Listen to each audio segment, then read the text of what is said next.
First off, gotta say huge congratulations to the Colorado Avalanche, who are this year's Stanley Cup champions. 16-4 they went throughout the playoffs, an incredible run. They were 9-1 on the road. What a team, well deserved. But now today marks the first official day of the offseason, and you guys know what happens in the offseason: trades, free agency, player movement, all that kind of fun stuff. So I figured it would be fun to kick off the offseason with an episode of NHL Deal or No Deal. It's been quite a while since we've done one of these, and there's a lot of really interesting players in trade rumors right now, so this should be a good one. As of right now, when I'm recording this, there's over 350 comments on the post, so obviously I want to say a huge thank you to every single one of you who took the time to come up with a mock trade and leave it on the post. Even the ones that don't get featured in the video, I read them all. I appreciate all of you guys. The first mock trade we have comes from Robert Smith, who says Detroit receives Jeff Petrie and a third, Montreal receives Philip Zadina and a seventh. Detroit gets a stable defenseman with term, and Zadina gets a change of scenery that he so desperately needed. This is a really interesting one. Jeff Petrie's name has been linked to the Red Wings for a little while now, and on one hand, yeah, Jeff Petrie's a little bit older, probably on the downswing of his career, doesn't really fit the timeline of, the rest of the Red Wings' young core. However, that hasn't stopped Steve Yzerman in the past from going out and getting a veteran defenseman. We saw him give up a future asset in a second-round pick last offseason to bring in Leddy for half of the year. Obviously, he got dealt at the deadline, but I don't think it's too crazy to think that something like that could happen again, and Jeff Petrie could be a prime candidate for that. He's from Ann Arbor, Michigan. He is under contract through 2024-25 at a $6.25 million cap hit, so a pretty rich contract, but that's why I feel like you also included the third-round pick in this trade going back to Detroit. This one's actually really tough because you're taking on a pretty poor contract, but Jeff Petrie is also a player that could help the Red Wings. He would be the second best right-shot defenseman on the team behind Seider. You're also getting that third-round pick as compensation, but is that enough to give up Philip Zadina, a former lottery pick who just hasn't panned out just yet? Honestly, at this point, I feel like it is, so I'm actually going to say deal to this one. That might surprise some people. I don't know if I really see Philip Zadina ever becoming like a huge part of the Red Wings, like a mainstay in the top six, a 25-plus goal scorer. I just haven't seen anything from him up until this point in his NHL career that screams he can be that guy. Obviously still young, and sometimes he shows flashes of, what he can do, but he just hasn't been able to put it all together. The finishing ability hasn't been there. So if the Red Wings do decide to move on from Zadina, it's not something I'd be mad about. It's something I would definitely understand. I mean, he wasn't even a Steve Yzerman draft pick, so again, I am going to say deal to this one. This next one's a bit of a long one here. Comes from Zora Blade Gaming, who says Jets get second overall, Devils get Wheeler, 25% retained, Jacqueline Chisholm, 30th pick, and a 2022 second round pick. The Devils need a physical winger to play alongside Hischier and Hughes, and Wheeler can bring exactly that, along with solid veteran leadership for the younger players. Declan Chisholm is a left shot defender who mostly plays on the right side, addressing the Devils' need for a right side defenseman. The picks are included to even the value, and thank you for the kind words. This is definitely a really well thought out mock trade. I feel like that was why it was one of the most liked ones on the post. You had good reasoning for everything you included in the deal. Just on the surface, pure value wise, I don't think it's really that bad at all, and again, you gave a lot of good reasoning as to why you included certain things in the trade. However, I kind of feel like if the Devils do go the route of moving that second overall pick, I kind of feel like they'd want a player in return who's most likely going to be a Devil for a very long time, a guy who's still relatively young. Blake Wheeler is,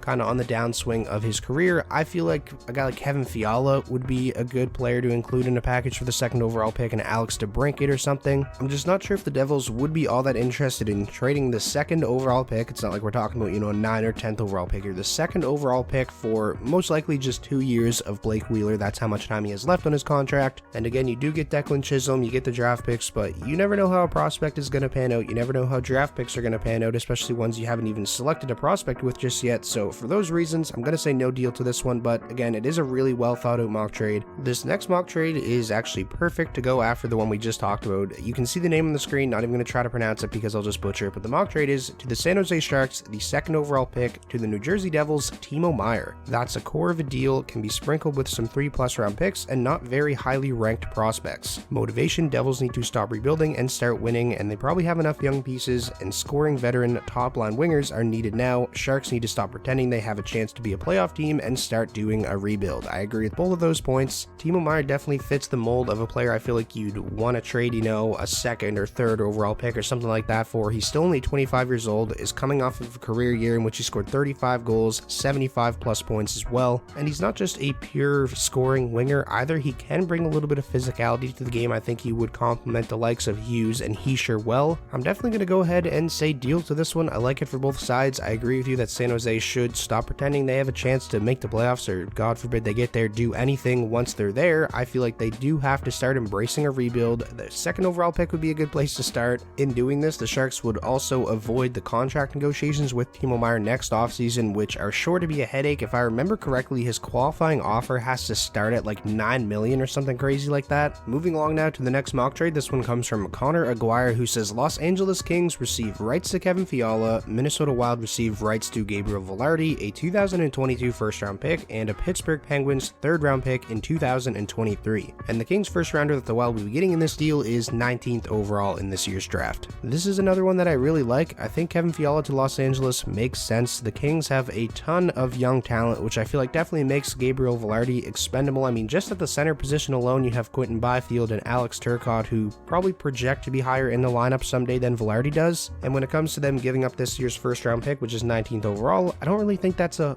big deal for them either, because when you have a plethora of young talent and prospects like the Los Angeles Kings do, do they really need that first round pick? And the way I think of stuff like this is, what are the odds the Kings draft someone 19th overall who becomes as good or even as close to good as Kevin Fiala is, right? I think the chances are pretty low. I mean, Kevin Fiala just had a career year, had 80 plus points, over a point a game. That's a huge piece to add to an already young up-and-coming team that just made the playoffs and took Edmonton to 7 games, who then went on to eliminate Calgary in 5. So I think you get the point, but I really like this deal from the Kings side. And for the Wild, that's still a pretty sizable package in return for a guy that's well known right now to be available in trade talks, and the reason for that is because Minnesota likely can't afford to sign him to the extension he deserves after the season he just had, due to the bio penalties of Ryan Suter and Zach Parise kicking in. And when you get a guy like Gabe Velarde in this deal, he's young, he can play in the NHL right away, and he's going to cost a lot less than Kevin Fiala is going to cost. And on top of getting Gabe Velarde, who very well could wind up being a core guy for the Minnesota Wild for a very long time, you also get that first round pick and the third round pick to kind of even out the value a little bit. So I actually really like this deal for both sides. I think you guys saw this coming, but I'm definitely going to say deal to this one. The next mock trade we have comes from Christian, who says Capitals get John Gibson, Ducks get Hendrix Lapierre, Lucas Johansson, first round pick this year or next year, and Vitek Vanacek. Capitals get a true starting caliber goaltender in Gibson, who I think could be moved out of Anaheim. Vanacek starts for the Ducks, plus they get a solid center and defense prospects along with the first in 2022 or 2023. I do definitely feel like there's a good chance we see John Gibson moved from Anaheim this offseason. I think he literally said a couple of weeks ago that he would be open to a trade. However, I'm honestly not sure how I feel about this particular one. I honestly think that's a little bit too much for Washington to give up. Like, yes, at his peak, we know John Gibson was one of the very best goaltenders in the league, but we haven't seen that for 3 seasons. Like, he's had a below 905 save percentage for the last 3 seasons. And obviously a lot of that is to do with the fact that the Ducks haven't been good, but goaltending is really weird, very unpredictable. You never know how long a goaltender's prime is going to last. I really just feel like a package that includes Lapierre, who I think is going to be a good player for a long time for the Ducks, and also a first round pick in either this year or next year's draft is just a little bit too much for a guy that you're banking on to get back to form,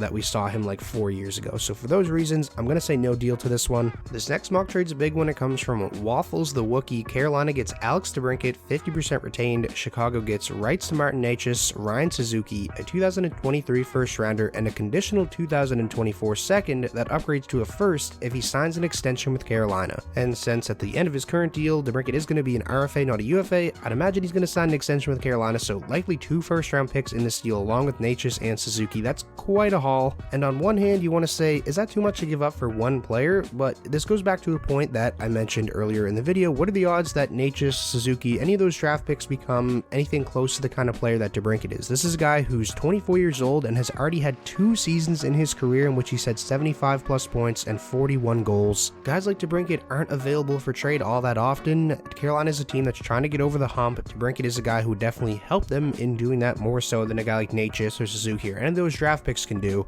And when it comes to Necas, like, yeah, he just had a down year, but I kind of feel like the emergence of a player like Seth Jarvis kind of makes Marty Necas expendable and makes a deal like this a lot easier to pull the trigger on. This would be an absolute blockbuster. Honestly, I'm all for it, so I'm going to go ahead and say deal to this one. I like it a lot. And now for the final mock trade of this episode, this one comes from Mr. Fuzzy Wuzzy, who says to Pittsburgh, JT Miller, I'm assuming you mean, 1.5 million retained. To Vancouver, John Marino, Kasperi Kapanen, a 2023 first and a 2024 third. Now this one's definitely interesting. I feel like this would be more realistic if Evgeny Malkin leaves in free agency, because then obviously you have have a pretty big hole to fill at the 2C position. I mean, Jeff Carter could probably step in and fill in decently, but ideally you probably want him as the 3C. But then again, say if Malkin leaves, and God forbid even if Letang leaves, if they both leave, is Pittsburgh going to want to try and remain competitive, or are they going to, shift and do a little bit of a retool? I'm honestly not sure. I do kind of get the feeling that as long as Crosby's, one of the best players in the world and he's still on the team, they're going to try to be competitive year after year, and I think that makes sense. I feel like they owe that to him, and JT Miller would definitely be a very viable replacement at that 2C position, so I like this deal for Pittsburgh, but is that enough going back to Vancouver? I mean, JT Miller just had a pretty incredible season, was borderline at a 100-point player this year. The first and John Marino is obviously, the big pieces in this deal. John Marino, I think, would be a beautiful fit for the Vancouver Canucks, a steady top 4 defenseman who can play upwards of 21 minutes a night. I think Vancouver desperately needs a guy like that, someone who's very responsible defensively. But the thing is, I feel like that's kind of what John Marino caps out at. I don't really view him ever as being like a star or anything like that, and I feel like when you're trading a guy like JT Miller, who is a star, was a superstar this past season, you want like a blue chip prospect or a really solidified young player who can be an all-star caliber guy one day, and I just don't see Vancouver getting that kind of value in this particular mock trade. So for that reason, I'm going to say no deal. However, I do really like the idea of a JT Miller trade to Pittsburgh, especially if Malkin leaves. So that is going to wrap up today's episode of NHL Deal or No Deal. I really hope you guys all enjoyed, and again, thank you so much to all of you who submitted mock trades. You guys make these series so much fun for me to do. If you enjoyed and you want to see more Deal or No Deals throughout the offseason, please be sure to leave this video a like. That is the best way to show your support, and most importantly, if this was your first time checking out the channel and you want more NHL content just like this, be sure to hit that subscribe button, and I'll talk to you all soon.